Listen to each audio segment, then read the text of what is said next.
All right, we are just about to put this new engine in. Sweet. Had to rebuild a lot on it, but thanks to usedengines.us, not sponsored. Only thing is they cut the damn fuel rail, so I had to put in the old one, but hey, it gives me an opportunity to put in the old fuel injectors. So hey, win's a win, right?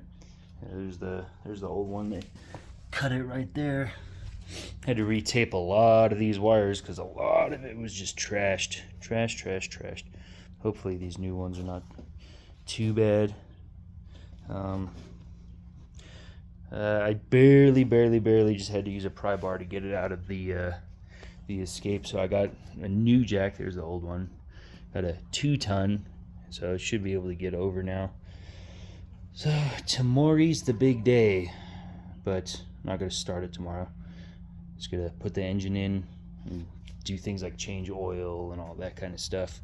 Man, this has been a process. I pretty much rebuilt it. Got new water pump, new radiator, new alternator, starter, freaking fuel rail, fuel injectors. There's the old ones. Yeah, I mean, I freaking got gaskets up the yin yang. Got a box of old stuff, which I can go donate to the homeless shelter, I guess. I don't know. I need to get a new thermostat. The reason that it blew last time, or what the lady told me, is that it overheated.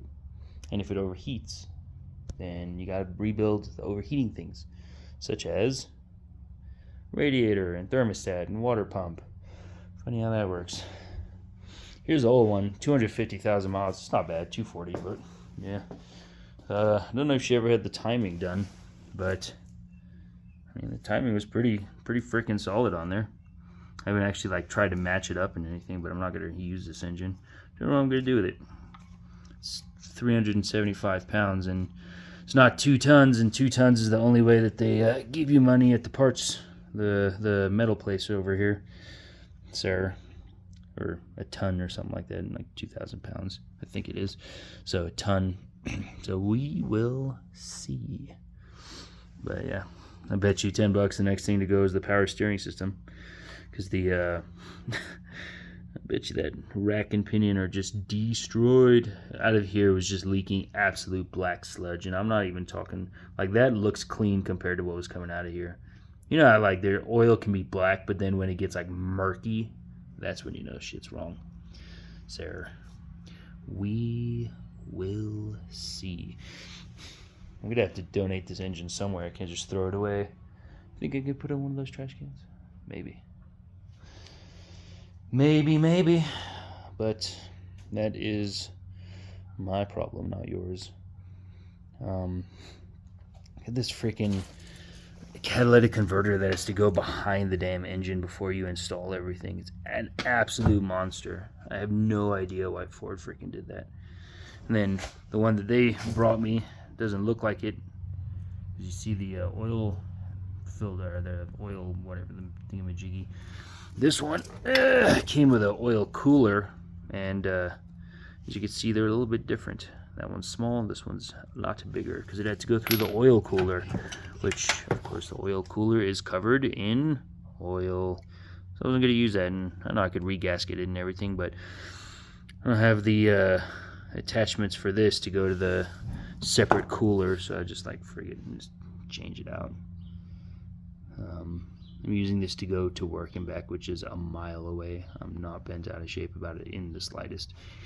Yeah, so alternator's in there. Anybody who's ever done a Escape alternator knows that it is a POS, and the wires had to be completely retaped because it wasn't even wrapped in anything. It was just bare copper. I don't even know if the thing's gonna actually work. I may have to rewire some or get a new main harness. But it did end up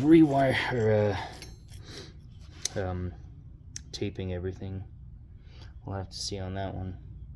But yeah, other than that, within a week, hopefully I have a working car. That'd be cool.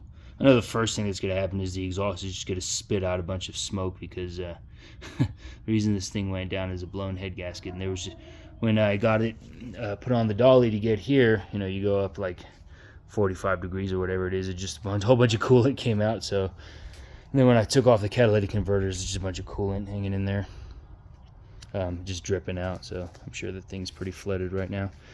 Same as that engine, but it does turn. But whatever, we're putting this one in. 110,000 miles, 250,000 miles. It's a no-brainer just to get to working back. If it lasts me a year, hell, 3,500 bucks. Not even 3,500 bucks, like 2,500 bucks that I spent on this, minus the jacks, because I haven't really done much engine work lately. But I will post whenever it is available that it runs.